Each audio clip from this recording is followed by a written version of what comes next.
에베소서 4장 11절부터 16절까지 말씀, 우리 다 같이 한 목소리로 말씀 보도록 하겠습니다.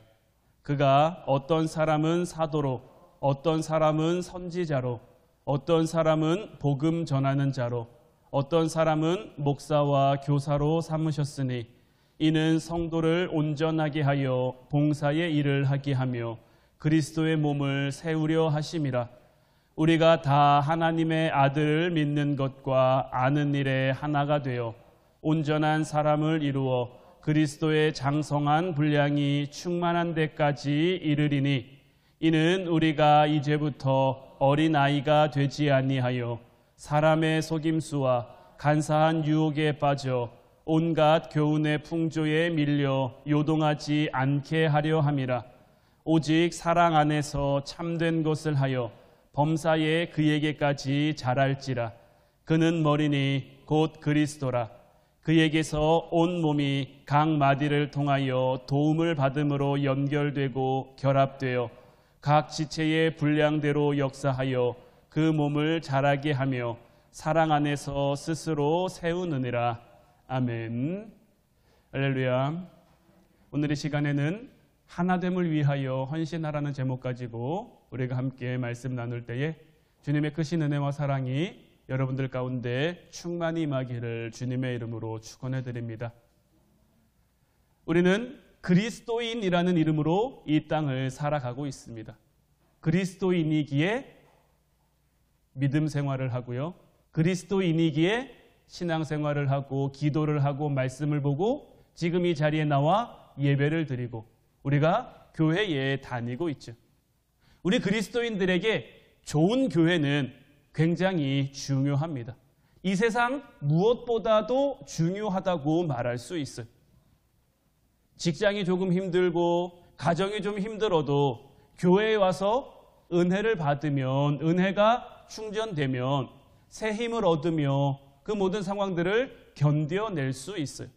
그러나 반대로 직장에서 아무리 잘 나가고 가정에서 아무리 좋은 것을 누리며 산다고 할지라도 교회만 오면 맥이 빠지고 교회만 오면 기운이 없고 교회만 오면 답답하고 화가 난다면 참으로 마음이 어려울 수밖에 없는 것이고, 그러한 생활이 지속되면 결국 우리의 영적인 부분들이 피폐해져서 그 우리의 영적인 피폐해진 부분들이 우리의 삶을 통해서도 반드시 나타날 수밖에 없는 거예요.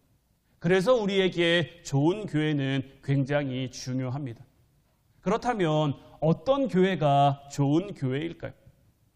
여러 가지 좋은 교회를 향한 조건들이 있겠습니다만은 제가 오늘 여러분들에게 말씀드리고 싶은 좋은 교회는 어떤 교회냐?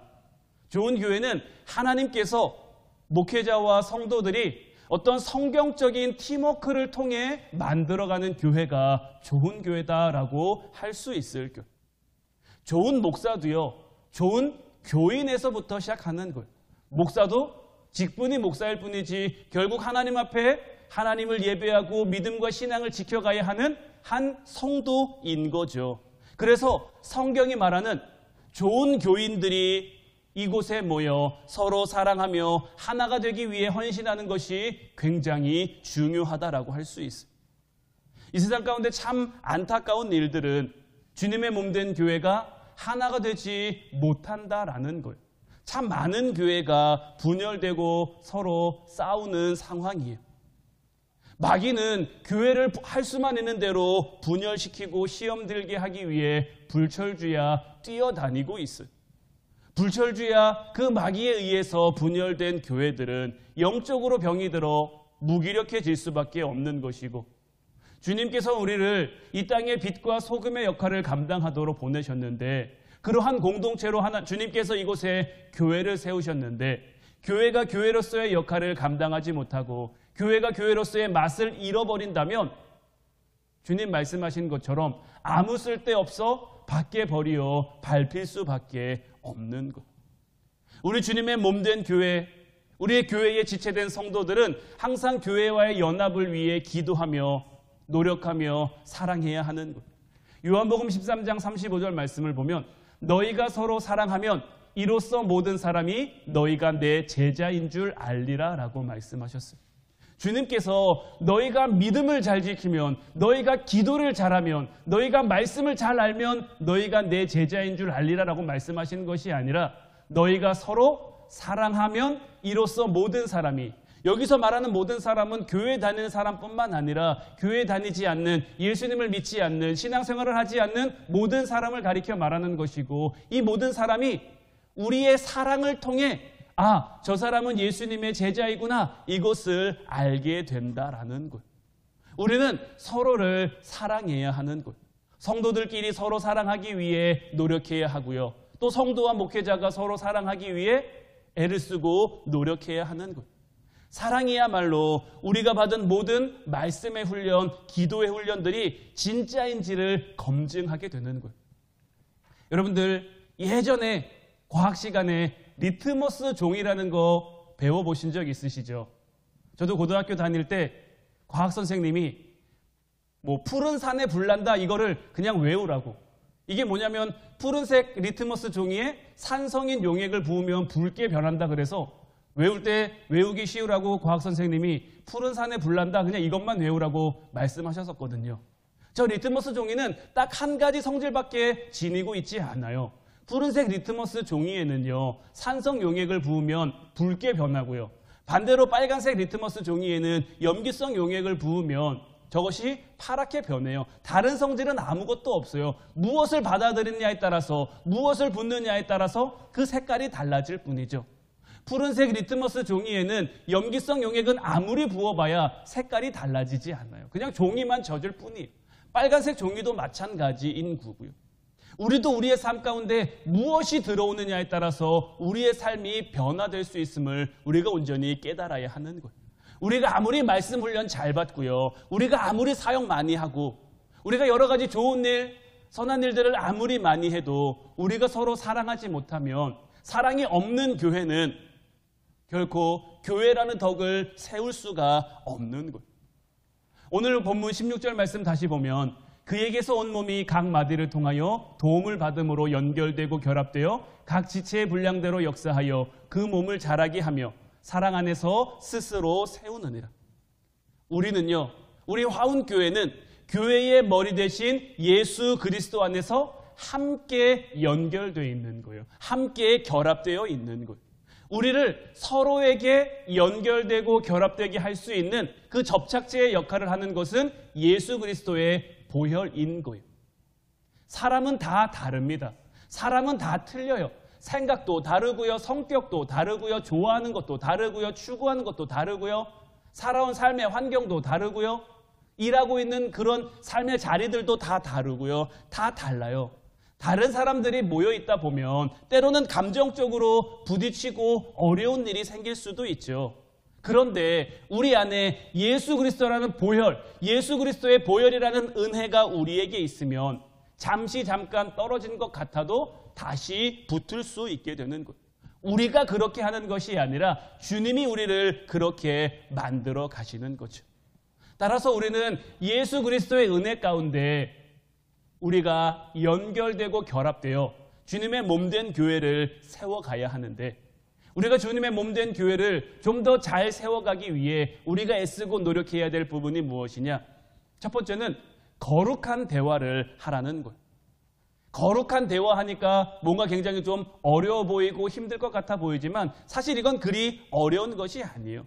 교회가 사랑하고 서로 하나가 되기 위해서는 우리가 거룩한 커뮤니케이션 생활을 해야 한다는 것인데, 이 커뮤니케이션이라는 것은 말하는 것과 듣는 것 두 가지를 다 포함하는 행위인 거죠. 그런데 대개의 사람들이 커뮤니케이션 하면 말하는 쪽만 생각할 때가 많아요. 의외로 사람들이 나는 저 사람이랑 대화가 잘 안 돼, 나는 저 사람이랑 말이 잘 안 통해, 이런 얘기를 할 때 그 사람의 상황을 가만히 보면요, 그 사람의 말을 잘 들어주지 못하는 경우에 그럴 때가 참 많아요. 아니면 듣기는 들었는데 잘 이해하지 못하거나 잘 받아들이지 못하기 때문에 그럴 경우가 많은 거죠. 제가 얼마 전에 상담 관련된 책을 한 권 보게 됐는데, 이 책 안에 한 가지 사례가 소개되어 있었어요. 어떤 사례였냐면 한 40대 중반의 재미교포 아버지, 그러니까 미국으로 이민을 간 재미교포 아버지와 어릴 때부터 미국에서 나고 자란 10대의 딸의 대화를 이제 소개한 사례인데요. 저도 이제 서윤이가 조금씩 커가면서 대하는 것도 조금 어렵고 대화하는 것도 조금 힘들긴 하거든요. 그래서 좀 이제 관심을 갖고 그 사례를 봤는데 이 부녀의 대화는 이렇습니다. 아버지가 이제 딸을 보니까 딸이 좀 기운이 없어 보였나 봐요. 그래서 이렇게 얘기합니다. 얘야, 왜 이렇게 힘이 없어 보이니? 무슨 고민이 있으면 아빠한테 말해보라. 그러니까 딸이 대답하는 거죠. 아니요, 별거 아니에요. 아버지는 별거 아닌 거 가지고 괜히 그런다고 화내실지도 몰라요. 그러니까 아빠가 다시 묻는 거죠. 아니, 화를 내다니. 천만에 사랑하는 내 딸이 이렇게 힘들어하고 있는데 내 딸을 힘들게 하는 그런 문제인데 아무리 하찮은 것이라도 아빠는 진지하게 들을 마음의 준비가 늘 되어 있어. 그러니까 맘 놓고 얘기해봐. 그러니까 딸이 이제 말하는 거예요. 아빠 진짜 솔직하게 얘기해도 돼요? 그러니까 아빠가 다시 한번 안심시키며 말하는 거죠. 그럼 내가 누구니? 이해심 많기로 소문난 아빠 아니니? 안심하고 뭐가 문제인지 한번 얘기해봐. 그러니까 이제 그제서야 딸이 자기의 힘듦을 얘기하는데 사실은 요즘 공부가 너무 하기 싫어요. 그래서 학교 가기 싫어요. 이렇게 얘기를 한 거예요. 그러니까 아빠가 듣고 나서 이렇게 얘기를 합니다. 뭐? 공부가 싫어? 학교가 싫어? 아니, 이 녀석이 배부른 소리 하고 있네. 아빠가 너만 했을 때는 어떻게 공부했는지 아니? 간신히 등록금만 내고 형편이 어려워서 책 사기도 힘들고 밥 먹기도 어려웠는데 겨우겨우 끼니 떼어가며 공부했는데 너는 부모가 이 좋은 나라 미국에 데려와서 죽어라 이래서 사립학교에 비싼 등록금 내고 보내주지. 네 공부방에 좋은 책상도 사주고 컴퓨터도 사주고 필요한 책들 다 사주지. 맛있는 식사와 간식 계속해서 제공해주지. 그런데 뭐 공부가 싫다고? 이 녀석아, 아프리카에서 태어난 애들을 생각해봐라. 밥도 못 먹고 공부하고 싶어도 못하는 애들이 천지인데 뭐가 어쩌고 어째? 교육은 네 인생의 디딤돌이 되는 거야. 공부하면 너가 좋은 거지 내가 좋은 거냐? 부모 위해서 공부하니?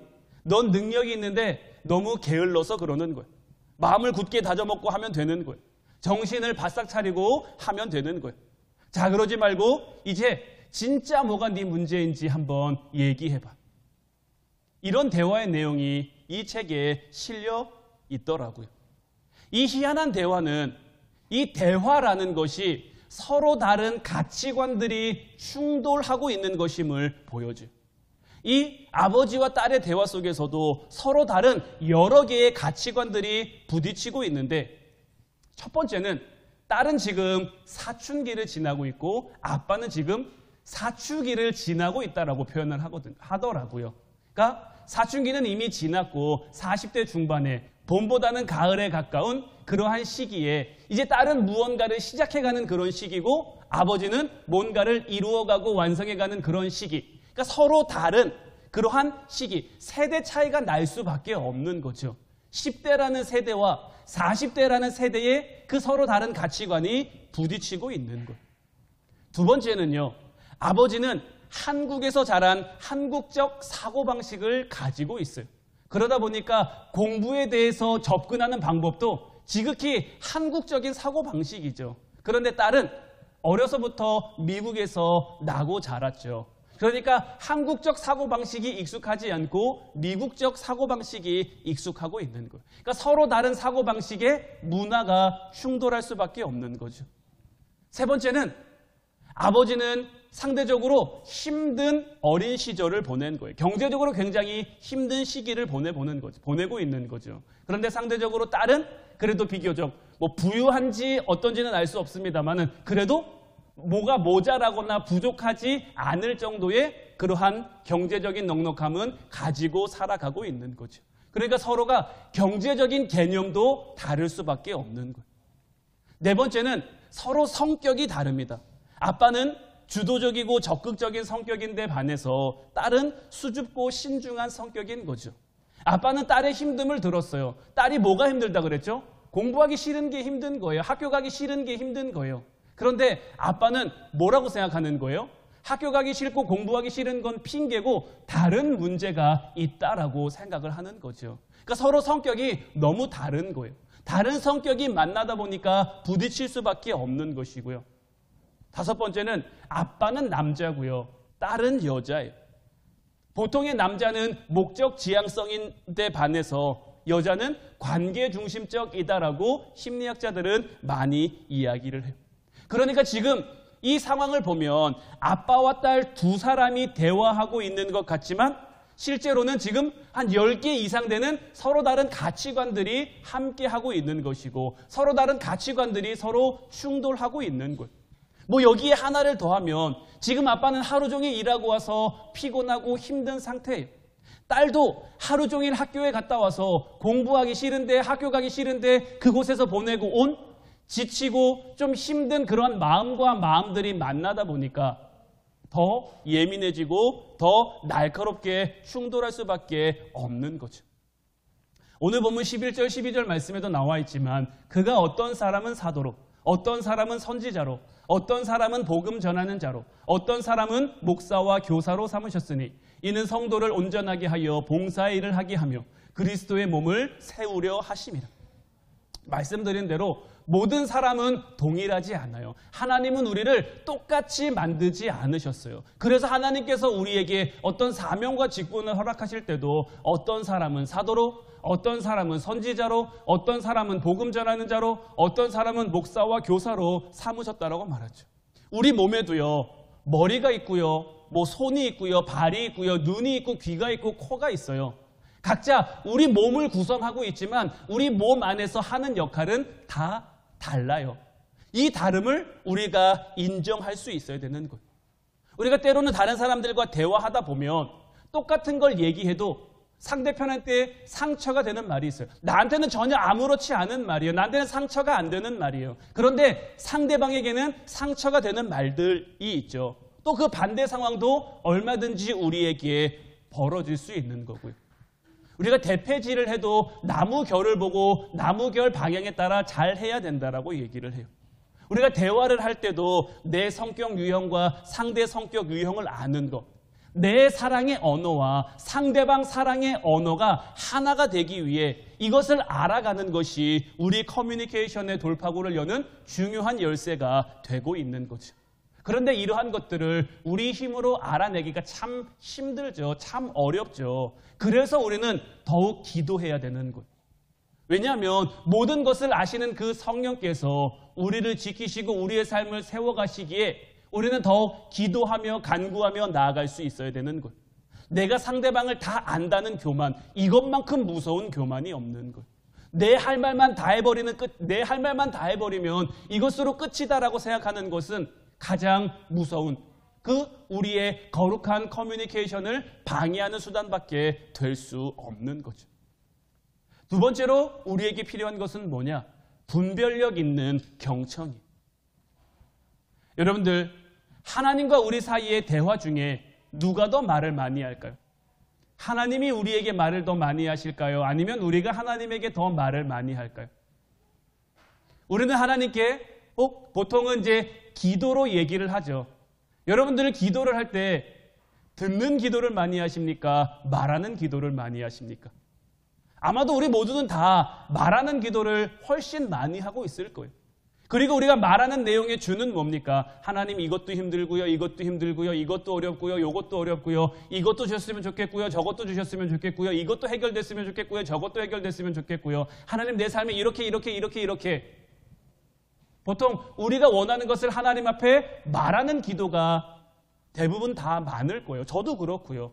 뭐 여러분들에게 이런 기도의 방법이 잘못됐다라고 말씀드리는 것이 아니라 우리와 하나님과의 관계 속에서 하나님과 우리 사이에 보통 말하는 쪽이 우리다라는 것을 여러분들에게 말씀드리고 싶은 거예요. 하나님은 우리를 참 많이 들어주세요. 하나님은 우리 얘기를 참 잘 들어주세요. 때로는 반응이 없어서 좀 우리를 힘들게 하시기도 하지만 때로는 별다른 리액션이 없어서 우리 얘기를 잘 듣고 계신지 안 듣고 계신지 좀 답답할 때도 있지만 그래도 우리 하나님께서는 우리 얘기를 참 잘 들어주시는 분이다라는 것. 예수님께서도 마찬가지로 이 땅에 오셨을 때 30년간은 그냥 침묵하며 사시다가 마지막 3년에 예수님이 우리에게 주셔야 할 복음의 99% 이상을 다 쏟아내셨죠. 30년 동안은 우리와 똑같은 모습으로 이 땅을 살아가시면서 우리의 상황을 깊이 살피시다가 삶으로 우리의 이야기를 들어주시다가 마지막 그 예수님의 공생의 3년 동안 우리에게 필요한 말씀을 우리에게 복음으로 들려주신 것. 비율로 치면 듣기와 말하기의 비율이 한 9대1 정도 되는 거죠. 그런데 우리는 우리의 삶 가운데 거꾸로일 때가 많아요. 듣는 게 1이라면 말하기는 9를 하고 싶어 하는 거죠. 그런데 이 커뮤니케이션 돌파구의 첫 번째 열쇠는 들어주는 것. 부부 간에도 잘 들어주는 게 중요하고요. 부모와 자녀 간에도 경청하며 잘 들어줄 수 있는 인내와 기술이 필요한 거예요. 그런데 이 경청할 때 막연히 듣는다라고 해서 경청하는 게 아니죠. 그냥 듣고만 있는다고 해서 잘 듣는 게 아니에요. 우리는 기도하며 영적 분별력을 가지고 상대방의 이야기를 잘 들어줄 수 있어야 하는 거예요. 제가 어렸을 때는 참 저희 부모님이 미울 때가 많았어요. 아들 마음 잘 몰라주는 것 같고 늘 하는 얘기는 잔소리고 늘 저를 힘들게 하고 어렵게 하고 참 그렇게 저를 답답하게 구속 많이 한다라고 생각을 했는데 제가 커보니까 부모가 되고 나니까 그 부모의 마음이 이해가 될 때가 참 많더라고요. 그러니까 그 상황이 되어보지 않으면 그 입장이 되어보지 않으면 우리는 잘 모르는 거예요. 목사와 성도 사이도 마찬가지인 거예요. 여러분들이 저를 어떻게 생각하고 어떻게 이해하고 계실지 모르겠지만 여러분들이 이 자리에 서는 것이 여러분들에게 어떤 의미로 다가올지 모르겠지만 이 자리에 서는 것도 사실 쉬운 건 아니에요. 물론 여러분들처럼 이렇게 앉아서 예배드리는 것도 쉬운 것 아니죠. 각자 영적 싸움을 하고 있는 거예요. 저도 이곳에서 할 수만 있는 대로 주님의 말씀을 여러분들에게 잘 전달하기 위해 저만의 영적 싸움을 하고 있는 것이고요. 여러분들도 여러분들 나름대로 여러분들의 자리에서 주어지는 말씀을 잘 듣고 잘 받아들이기 위해 영적 싸움을 하고 있는 거예요. 목사가 전하면서 성도가 잘 듣지도 않아 이렇게만 생각해도 안 되는 거고요. 반대로 성도들이 앉아서 뭔 설교가 졌다고요? 이렇게 하는 것도 안 되는 거죠. 우리는 서로를 이해하고 서로를 공감할 수 있어야 하는 것. 할 수만 있는 대로 그 사람의 입장을 이해하고 받아들이고 그 사람의 말, 그 사람의 이야기를 잘 들어주려고 우리는 해야 하는 것. 그러니까 저도 할 수만 있는 대로 여러분들의 이야기를 참 많이 듣고 싶어요. 저에게는 늘 얼마 전에도 한번 여러분들에게 고백했습니다마는 과연 내가 좋은 목회자가 될 수 있을까에 대한 그러한 고민이 목회를 시작하면서부터 지금까지 여전히 저에게는 있거든요.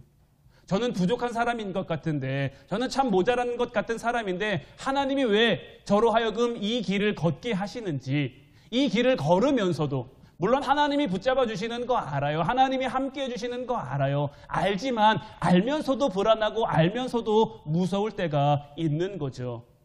그러면서 늘 주님 앞에 묻는 것이 하나님 내가 어떻게 해야겠습니까? 하나님 내가 무엇을 해야겠습니까? 이번 9월 특별 기도회를 하면서 주님 앞에 또 이와 같은 기도의 제목으로 하나님 앞에 물었을 때 하나님이 이번 기도회를 통해서 저에게 주신 응답은 무엇이냐? 할 수만 있는 대로 여러분들을 많이 축복하라는 거였어요. 제가 가지고 있는 고민 중에 좀 제일 컸던 것이 뭐냐면 여러분들이 때로는 힘든 상황, 어려운 상황을 저에게 전해옵니다. 그러면 저는 정말 여러분들에게 힘이 되고 싶고 도움이 되고 싶고 무언가 위로가 되고 싶은데 목사가 할 수 있는 가장 좋은 말, 가장 은혜로운 말은 기도해 드릴게요. 기도하겠습니다. 사실 이 말이에요. 이 말이 목사의 가장 큰 무기이자 가장 큰 능력일 거예요. 그런데 때로는 제가 참 능력이 없어서 기도하겠습니다라는 말밖에 못한다고 여겨질, 그러니까 제 은혜가 떨어지고 좀 제가 영적으로 침체되어 있는 상태니까 그렇겠죠. 그래서 이런 부분 가지고 하나님 앞에 참 많이 매달리고 하나님 앞에 참 많이 기도했는데 그랬더니 하나님께서 저에게 주신 응답이 여러분들을 할 수만 있는 대로 많이 축복하라는 거였어요. 뭐 축복하는 거 뭐 제가 하면 그 뒤는 하나님이 책임져 주겠죠. 하나님이 저에게 축복하라고 하셨으니 그래서 저는 정말 할 수만 있는데 여러분들을 많이 축복하려고 하고 여러분들을 축복할 수 있는 기회와 자리를 많이 만들어 가려고 해요. 그래서 이번 가을에 여러분들 가정과 여러분들의 기업들을 다 신방하려고 해요. 코로나 때문에 몇 해 동안 신방이 제대로 이루어지지 못했는데 여러분들 가정을 신방하면서 여러분들이 일하는 곳들을 다 신방하면서 여러분들의 이야기를 이번에 참 많이 들어보려고 해요. 그래서 이번 신방의 제 목표는 설교 10에 여러분들의 이야기를 들어주는 것 90이에요.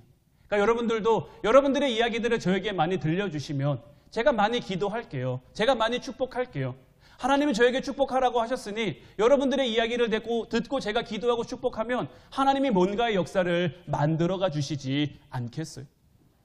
어떤 사람은 나는 예수님을 믿긴 믿는데 교회에는 나가고 싶지 않다라고 말하는 분들이 있어요.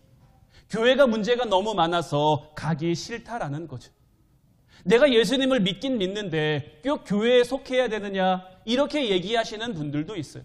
하지만 우리가 분명히 알아야 할 것은 전혀 그렇지 않다라는 거예요. 신약 성경을 보면 바울이 쓴 목회서신이 참 많습니다. 고린도서도 그렇고요, 에베소서도 그렇고요, 빌립보서도 그렇고 여러 가지 그런 것들이 있는데 다 이런 모든 바울의 서신들은 어디를 향한 겁니까? 고린도 교회나 에베소 교회나 빌립보 교회나 이런 교회들을 향한 것이었다라는 것이고요. 요한계시록을 보면 예수님이 7교회의 사자들에게 편지하라고 말씀하시는데 이 7교회, 빌라델비아 교회나 서머나 교회나 두아디라 교회나 이런 교회들도 다 보면 어떤 지역에 속해 있는 그러한 교회들이었다라는 거죠. 근데 이런 교회들을 보면요, 제각각은 다 불완전한 교회들이에요. 다 문제가 있고 어려움이 있고 힘듦이 있어요. 하지만 이런 어려움과 힘듦 가운데 주님이 머리 되어 주시니, 주님이 머리가 되어 그들이 연합하고 그들이 결합되니 아름답게 쓰임받는 교회가 될 수 있었다라는 거예요. 오늘 본문 15절 16절 말씀 보면 오직 사랑 안에서 참된 것을 하여 범사에 그에게까지 자랄지라. 그는 머리니 곧 그리스도라. 그에게서 온 몸이 각 마디를 통하여 도움을 받음으로 연결되고 결합되어 각 지체의 분량대로 역사하여 그 몸을 자라게 하며 사랑 안에서 스스로 세우느니라. 하나님은 반드시 구원받은 하나님의 자녀들이 교회의 일원이 되어 교회에 속해서 하나님의 일을 하기를 원하시는 것. 그리스도의 몸된 교회가 자라고 성장하도록 그 하나됨을 이루어 가기를 우리에게 원하신다라는 것. 그래야 우리가 이 땅 가운데 마귀의 공격으로부터 안전할 수 있는 것. 이 공동체 안에 있어야 우리가 든든히 서 갈 수 있는 것. 연결되고 결합되어 자라야, 사랑 안에서 세워져 가야 우리는 이 땅 가운데 하나님의 보호하심, 하나님의 인도하심, 하나님의 이끄심을 누리며 살아갈 수 있는 것. 제가 이번 신방을 준비하며 계획하고 있는 것도 바로 이런 부분인 거죠. 우리가 더욱 연합하고 더욱 하나가 되기 위해 여러분들의 이야기를 많이 듣고 여러분들을 축복해 우리가 서로 함께 자랄 수 있도록, 우리가 함께 성장할 수 있도록. 사람 몸에서 팔이 떨어져 나갔어요. 팔이 떨어져 나가면 떨어져 나간 팔이 혼자 자랄 수 있습니까? 그 떨어져 나간 팔은 그 떨어져 나간 팔로 죽을 수밖에 없는 거예요. 우리 삶도 마찬가지인 거예요. 하나님께서 이 땅 가운데 가정과 교회라는 공동체를 세우셨죠. 그리고 우리로 하여금 그 공동체를 살아가게 하셨단 말이에요. 우리가 이 공동체 안에 있어야 지치지 않고 믿음의 경주를 완주할 수 있고 하나님께서 우리에게 주신 사명을 감당해 갈 수 있다라는 것.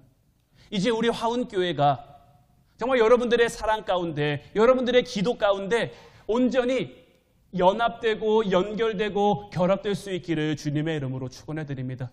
우리가 이렇게 연결되고 결합되면 우리의 인생 전체가, 우리의 가정이, 우리 교회가 하나님의 은혜로, 하나님의 복으로 행복해지게 될 줄로 믿습니다. 이와 같은 은혜로 살아가는 저와 여러분들 되시기를 주님의 이름으로 축원해 드립니다. 기도하겠습니다.